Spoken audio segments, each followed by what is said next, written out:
Hola chicos, a petición de Pablo voy a resolver este problema del tema de sucesiones, es el problema número 2 de vuestro libro. Dice así: halla el término general de las siguientes sucesiones e indica si son convergentes, divergentes u oscilantes. Bien, para hallar el término general de una sucesión es todo un arte. Lo primero que tenéis que recordar es el término general de una sucesión o progresión aritmética era el primer término más n menos 1 veces la diferencia. n menos 1 por d. Esto para las aritméticas. Para una progresión o sucesión geométrica, el término general era el primer término por r elevado a n menos 1, donde r era la razón, ¿vale? ¿Cómo nos dábamos cuenta que una progresión era aritmética? Pues porque la diferencia entre un término, el a sub n, y el término anterior, el a sub n menos 1, era una constante. Esa constante era lo que llamábamos la diferencia. En las geométricas nos dábamos cuenta de que eran geométricas porque la división entre un término a sub n y el término anterior, el a sub n menos 1, era una constante a la que llamábamos razón. Luego, hay otras progresiones que no cumplen ninguna de estas cosas y que hay que buscar el término general con otros métodos. Hay un caso especial de progresión que se llama, no me escribo bien el boli ahora, a veces me pasa, ya lo sabéis, que se llama progresión de diferencias sucesivas constantes o de diferencia caésima constante. Este caso especial es cuando tú tienes el término A1, el A2, el A3, el A4 y así sucesivamente hasta el término A lo que sea, AP. Y lo que tú vas haciendo es hallando las sucesivas diferencias entre los términos hasta que la diferencia te dé constante. Entonces, la primera diferencia sería A2 menos A1 de 1, ¿vale? Resto A2 menos A1 me da la diferencia de 1, la pongo aquí. A3 le resto A2 me da la diferencia de 2. Al A4 le resto el A3 me da la diferencia de 3. Y así hasta el A sub P, voy a poner P más 1, ¿vale? Que me daría de la diferencia de P. Luego, la segunda diferencia sería ir restando estas diferencias. A la D2 le resto la D1, me daría la D1, 2. A la D3 le resto la D2, me da la D3, 2. O 2, 3, con la notación que estoy utilizando. Y así sucesivamente, hasta que aquí me daría la dp menos 1, p. dp menos 1, p. Bien. Supongamos que yo esto lo sigo haciendo hasta la pésima diferencia. O hasta la enésima o késima diferencia. ¿Vale? De manera que aquí hay un momento en que todas las diferencias me salen iguales, ¿vale? En la késima diferencia, todas las diferencias me salen iguales. ¿A qué conclusión llego? Que el término general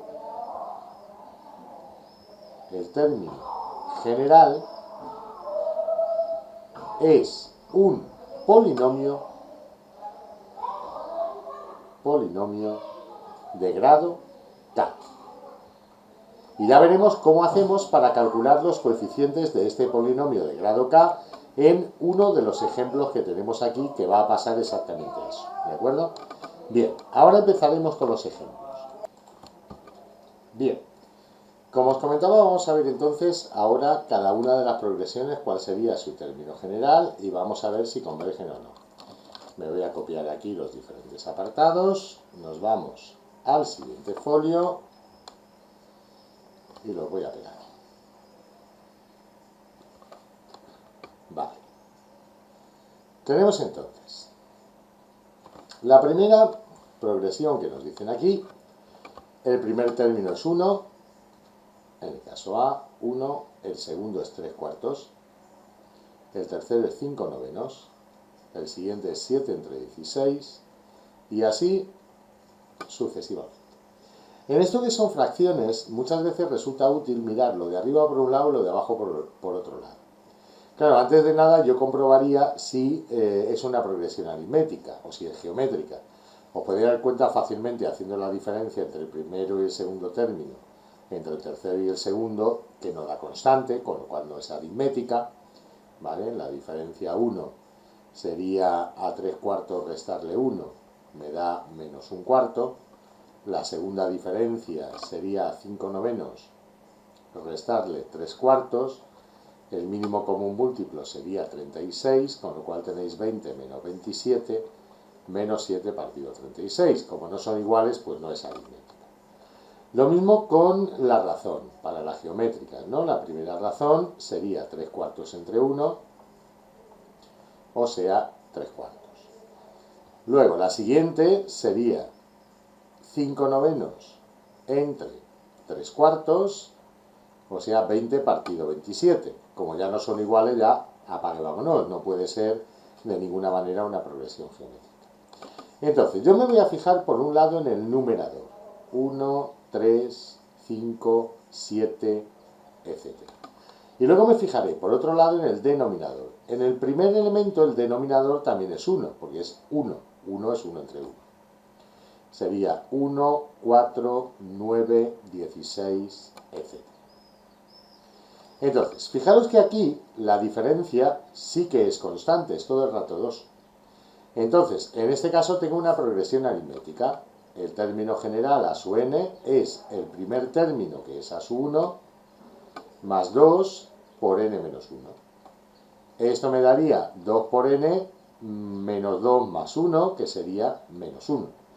Bien, esto es una progresión que al final te la acabas sabiendo. Es la progresión que te da todos los números impares. 2 por n es un número par, si le resto 1 me da un número impar. Entonces, si yo tengo el 1, el 3, el 5, el 7, etc., la progresión que me da eso es 2n menos 1. Luego, en esta de aquí, fijaros que la primera diferencia en los elementos sería 3, 5, 7. Si ahora vuelvo a hacer la diferencia, ya me empieza a dar todo el rato 2. O sea, la segunda diferencia es constante.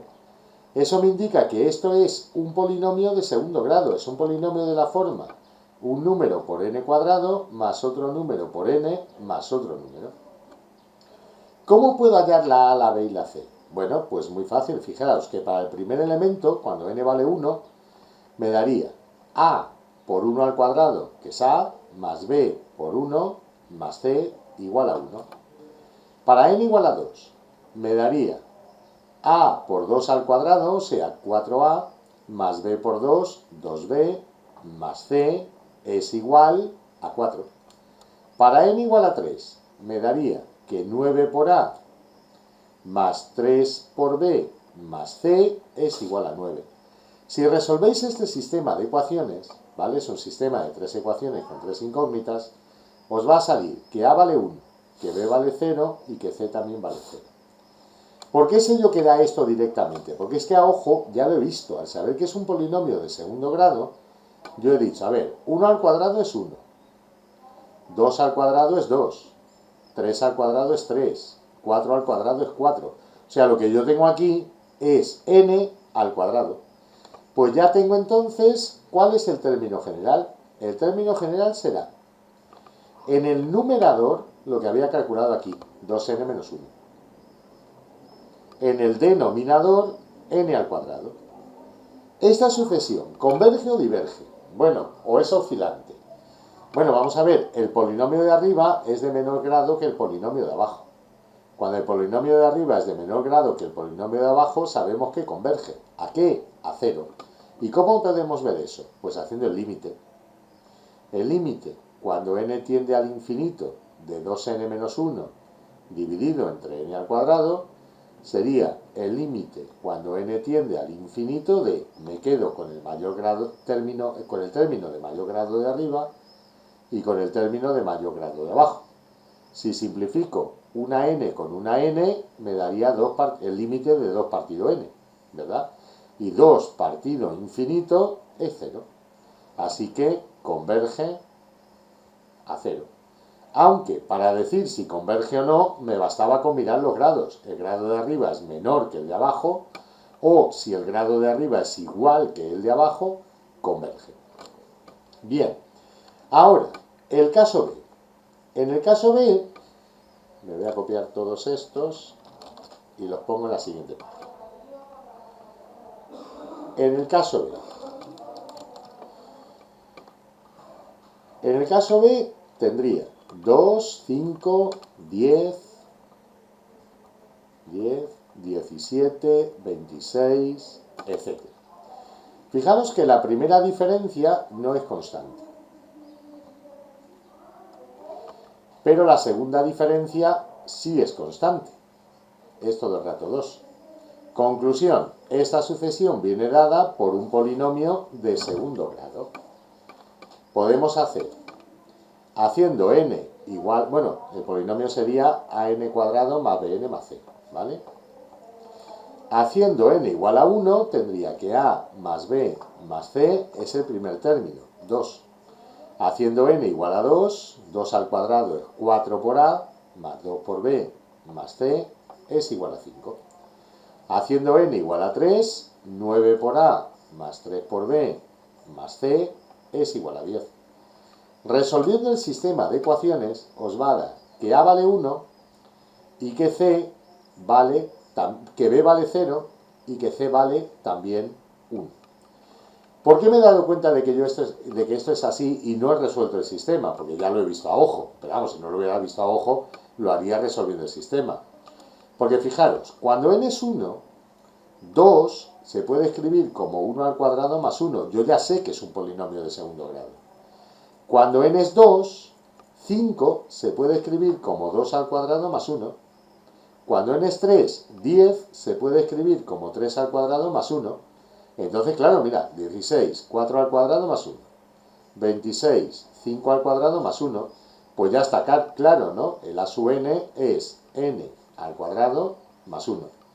¿Esta qué hace? Pues esta diverge. ¿Por qué diverge? Porque es un polinomio. Los polinomios siempre divergen. El término que manda es el término de mayor grado, ¿vale? Entonces, el límite, cuando n tiende al infinito, de n al cuadrado más 1, es más infinito. Conclusión, diverge. Vamos a ver la siguiente, la C. Vamos a pegarla en la siguiente hoja. Bien. En la C tenemos 10, 26, 50, 82. Bueno, vamos a ver. Aquí la diferencia es 16. Aquí la diferencia es 24. Aquí la diferencia es 32. Aquí es 8. Aquí es 8. Bueno, otra vez la diferencia segunda es constante. O la segunda diferencia. Vuelve a ser un polinomio de segundo grado. an cuadrado más bn más c. Volveríamos a hacer lo mismo. Haciendo n igual a 1 sería a más b más c es igual a 10. Haciendo n igual a 2, a por 4, o sea 4a, más 2b más c es igual a 26. Haciendo n igual a 3, me daría que 9a más 3b más c es igual a 50. Entonces veamos. 10, ¿cómo lo podríamos escribir como potencia de n? ¿Se os ocurre alguna idea? Fijaros que para 1, con 1 al cuadrado más 9, no saldría, porque luego aquí sería 2 al cuadrado, ¿verdad? 4 más 9 daría 13, no daría 26. ¿Y si pruebo a hacer 9n cuadrado más 1. Aquí tampoco, me pasaría que sí, porque sería 9 por 2 al cuadrado 36. Entonces parece ser que así no va a salir con 9n. Sería un intento, pero no saldría. Tal vez en este caso lo más fácil entonces, si no lo veo a ojo, es resolver el sistema. ¿Vale? Os lo dejo a vosotros como ejercicio, es resolver el sistema de ecuaciones y directamente tendría la solución. En el apartado D. Por cierto, este diverge. ¿Por qué? Porque es un polinomio de segundo grado. Entonces, el que manda es el término en n cuadrado, que va a tender a infinito, ¿de acuerdo? A más infinito además, porque se ve que todos los términos son positivos, ¿vale? Yo aquí sí que he visto una cosa, que no sé si vosotros lo habéis visto. Fijaos, esto es 3 al cuadrado más 1, para el primer término. Esto es 5 al cuadrado más 1, para el segundo término. Esto es 7 al cuadrado más 1, para el tercer término. Y este de aquí sería 8 al cuadrado más 1. ¿Os habéis dado cuenta de eso? Vale. A ver, esto, cuando n vale 1, este número es 3. Cuando n vale 2 es 5. Cuando n vale 3, 7. Cuando n vale 4, 8. Hay una cosa... Perdón, 8 no, 9. 9. Hay algo que me acabo de dar cuenta, que esto sería 2n más 1 elevado al cuadrado, porque el 2n más 1 me da el 3, el 5, el 7 y el 9, y luego más 1, ¿vale? Esto sería a su n hecho a ojo.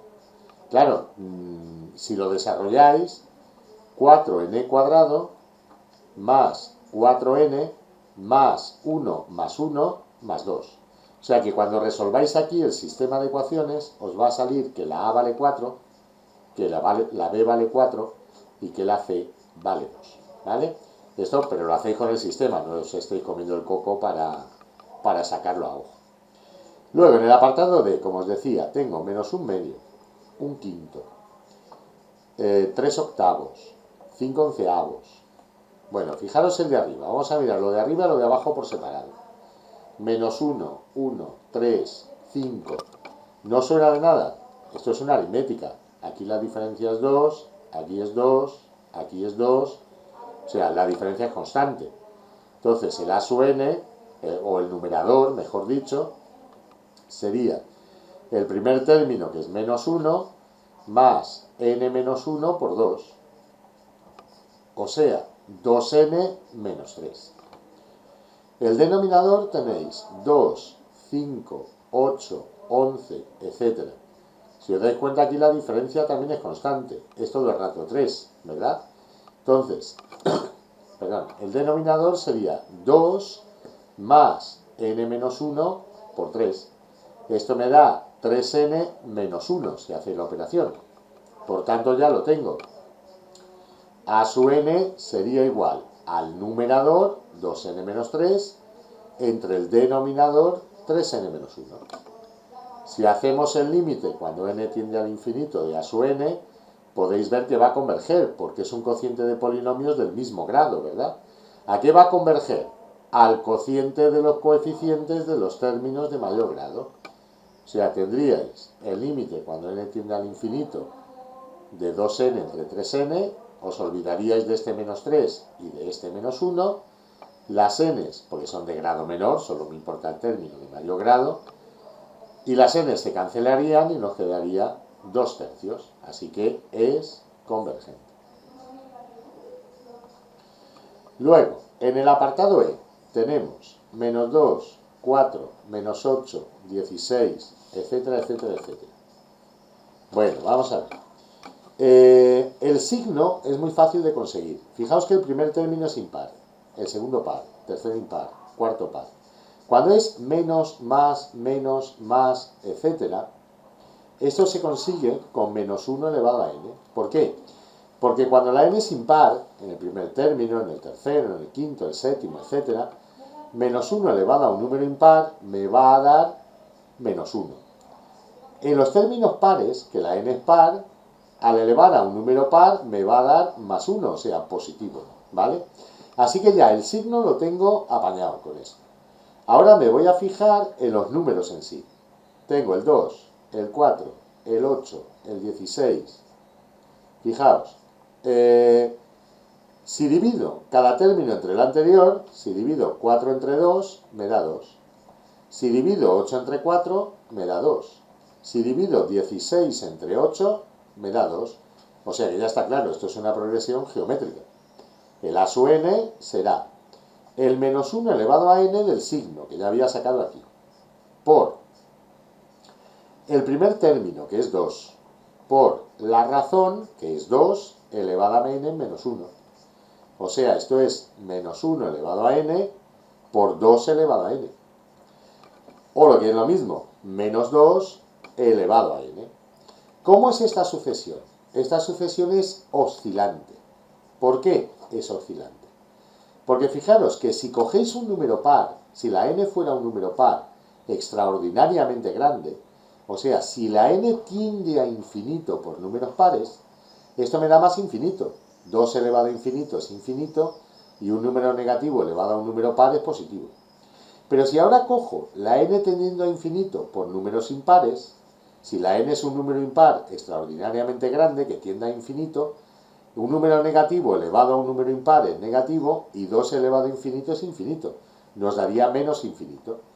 O sea, si n es par, tiende a más infinito. Si n es impar, tiende a menos infinito. Como tiende a cosas diferentes, decimos que es oscilante, ¿vale? Y ya tendríamos el problema completamente resuelto. ¿De acuerdo? Si tenéis cualquier duda, ya sabéis. Me mandáis un WhatsApp o lo que sea y estoy a vuestra disposición.